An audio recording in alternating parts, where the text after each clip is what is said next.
We've received quite a bit of interest in my free to be workshop, so to that effect, beneath this video is a link that will give you a description for the workshop, and we've also included a special discount. So if that's something you would be interested in, I would invite you to click that link, and I hope that you would find the course to be quite beneficial.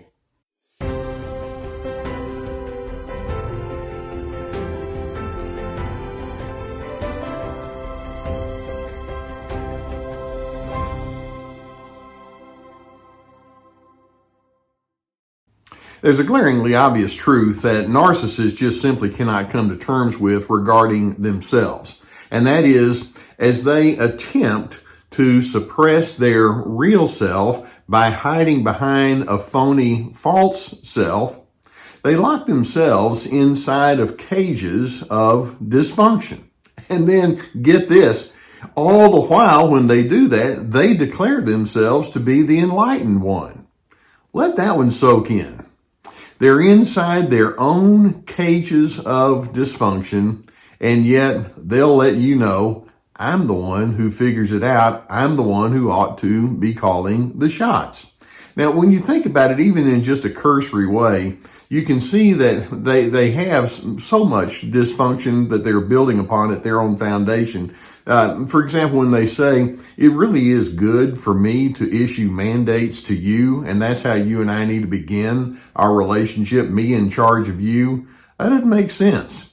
Or they also say to themselves, well, my needs or my feelings or my opinions, well, they're the only ones that matter. That doesn't make any sense.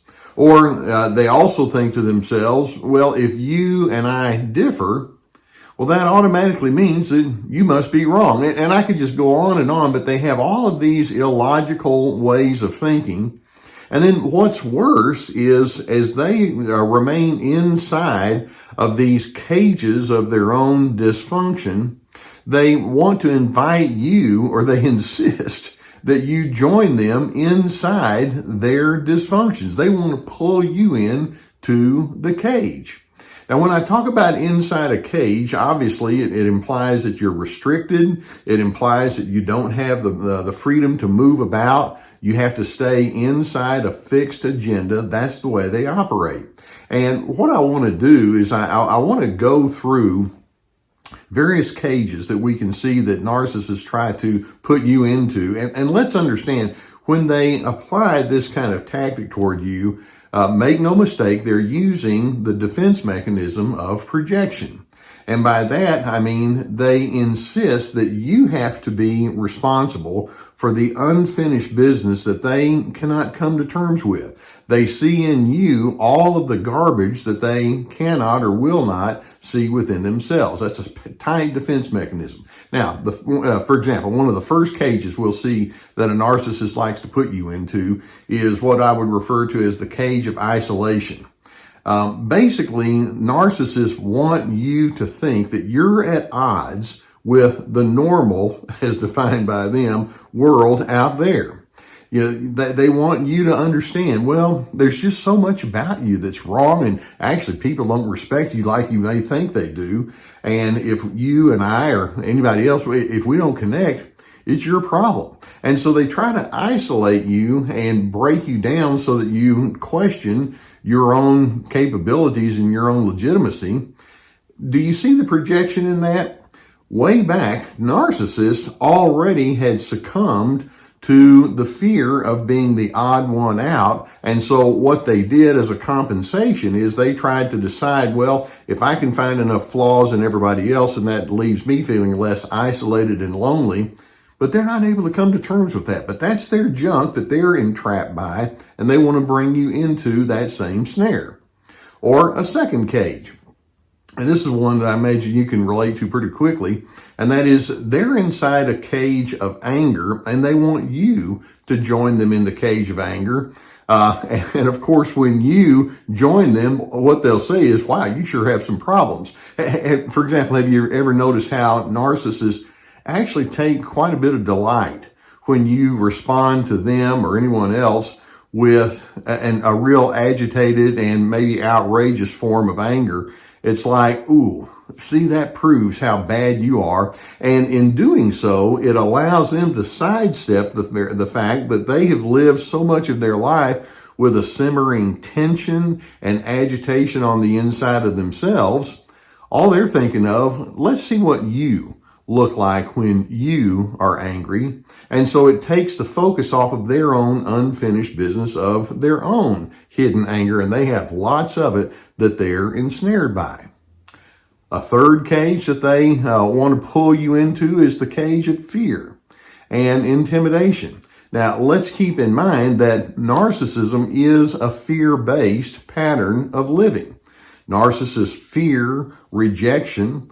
They fear being perceived as a loser. They fear being dominated. But instead of saying, oh, that's some stuff I got to take care of, no, what they try to do is they try to project that fear onto you. And if they think to themselves, aha, if I can make you afraid of me, then I win. And so they don't have to come to terms with their own garbage because they're putting the focus on you. They want you to be ensnared by that. They love it when you become fear-based and when you're highly defensive, because it's their way of thinking, see, look at what a loser you are, when in fact it allows them to sidestep their own internal issues. A fourth cage that narcissists want to pull you into is the cage of shame. When I say narcissism is a fear-based pattern, we can also say that it's a shame-based pattern. Narcissists have a loathing of their own inadequacies. They have a loathing of their own humanity or any kind of mistakes that they have. A long time ago, they learned that if you reveal your imperfections or your flaws, it's going to be curtains for you. And so it's like, oh, I can never, ever admit my own humanity. I can never admit that I have needs or I have stumblings. So what they do is they say, well, get over here, you, and I want to let you know how awful you are. And so they project all of that unfinished business onto you, and they let you know there are so many things about you that are just awful and dreadful, and you just don't do life well at all. And once they pull you inside that cage of shame, then as far as they're concerned, they can think, well, if I do have anything that I need to be ashamed of, which I won't admit, you're worse. And so that actually gives them delight. Or a fifth cage that narcissists are entrapped by is the cage of doubt and insecurity. But rather than saying, man, I've got to come to terms with this, no, what they do is they try to put that one onto you. Basically, narcissists are deeply insecure. They hunger for affirmation. Will you accept me? Am I okay? Did I do that right? Am I looking good right now? But instead of coming to terms with all of the emotional stuff that's beneath all of that, it's like, no, I want you to doubt who you are. And so they gaslight you and they let you know that you don't know what you're talking about, and they call you into question constantly. They love it when you feel uncertain and doubtful about who you are. And then we can say a sixth cage that they're trapped into is the cage of conformity. Now, this one may throw you off a little bit because sometimes narcissists can come off as freewheelers, and it's like nobody tells me what to do. But way back in their earlier years, they realized that there are people out there who have an agenda, and you're supposed to conform to that agenda, and you have to do everything that everybody else says, which is why narcissists tend to have very black and white thinking in their adult years. But instead of thinking, well, I guess I have to conform, what they do is they try to think, well, I win if I get you to conform to me, and if I'm the one that sets up all the rules, so you need to get over here and do what I tell you to do and conform to my ways. And it's yet another way that they are imprisoned. Now, I want you to notice that there can be times when they try to pull you into these cages, you'll take the bait. How many times do you find yourself arguing against that narcissist, pushing back? How many times do you find yourself defending yourself way too vociferously? Or maybe you collapse in emotional fatigue and futility. Perhaps you plead your case, or you try to convince or persuade that narcissist to treat you better than that. And every time you do something of that nature, what it says is the narcissist has indeed ensnared you. Now, think about that. They're already ensnared. They're already trapped inside their cages. And at least their damage within themselves is easier to bear, if you will, if they think, yeah, but if I'm in a cage, you're in a tighter cage. And they declare themselves the winner. And so I'm going to resolve not to live inside of anyone's relationship or emotional cage. I'm free, and that means that I get to choose for myself who I'm going to be. And as I see the manipulations that the narcissist is throwing at me, it's like, okay, I spot it, I'm onto it, I'm not going into there. Being me is quite sufficient. I'm certainly open to input or guidance, but I'm not open to your manipulation. And if you, the narcissist, want to remain inside your dysfunctional cages, that's an option. But it's an option I'm not going to choose.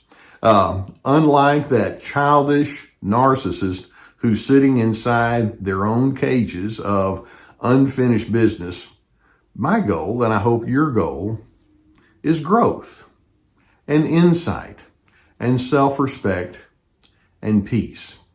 Now, the narcissist is going to have to get used to one large truth that I'm going to live by, and it's simply this: I'm going to be no one's prisoner.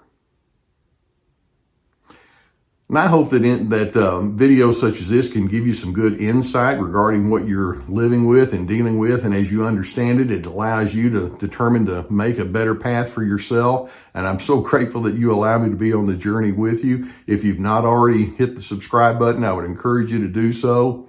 If you have a need for therapy, and I know many times when you consider these kind of topics, it triggers the thought that says, I could use somebody that would help, that could help me sift this out.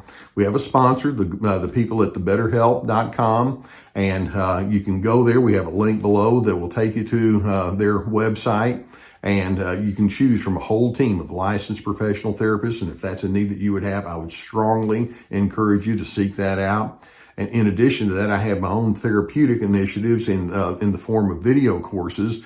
Ready, Set, Connect. It's all about managing life with healthy characteristics and making good connections through that. In addition, we have my This Is Me, about setting boundaries, free to be, finding yourself despite the controllers. And so these are very extensive with a lot of videos and teaching modules that go along with each one of them, and questions. And it's meant to it's meant to encourage a lot of introspection on your part. We also have other resources, my new podcast coming up, and books, etc. And the links are below to that. Okay, I don't want you to be inside anyone's cage. In fact, you really are free, and I want you to claim that freedom and live into it as much as you can. And when you see narcissists over there tormented inside their own unfinished business, your heart goes out to them. But at the same time, it's like, I can't afford to let these people be in charge of me, because I'm a person that's committed to that steadiness that I mentioned, and I want to be a person of peace.